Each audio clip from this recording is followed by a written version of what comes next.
Cycle कहने के लिए एक शब्द है, लेकिन असल में ये वो दो पहिया वाहन है जो आपको आपके बचपन की यादों की सैर पर भी ले जा सकता है।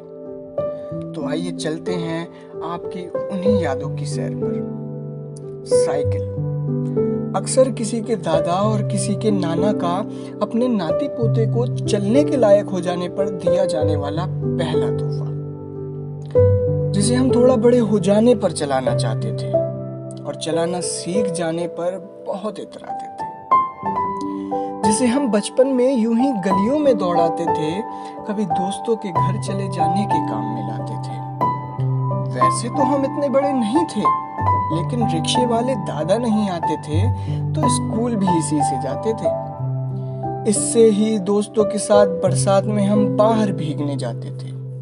रास्ते में ही कहीं पर रुककर पानी की छींटें उड़ाते थे, और तब हम मोटर गाड़ियों की पीपी से नहीं, साइकिल की घंटी के टन टन से शोर मचाते थे। और मजे की बात तो यह है कि हमारी साइकिलों के नाम भी होते थे।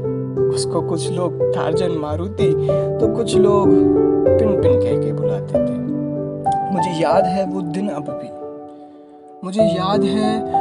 अब भी जब सुबह की सैर पर पापा पैदल पैदल और हम साइकिल से टहलने जाते थे।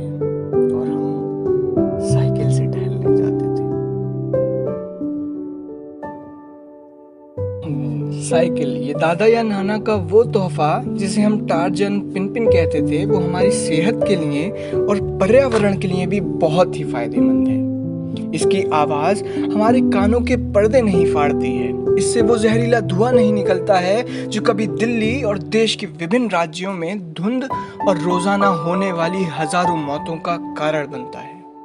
इसे चलाने के लिए हमें धरती के गर्भ से अतिरिक्त द्रव सोना नहीं निकालना पड़ता है, जिसके शुद्धिकरण में ना जाने कितना ही पानी और कितनी ही नदियां दूषित हो जाती हैं।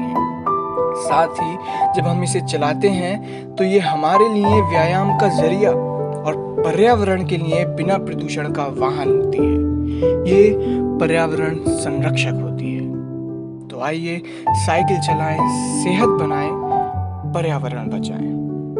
मोहम्मद शारिक शबाब ज़ैदी। धन्यवाद।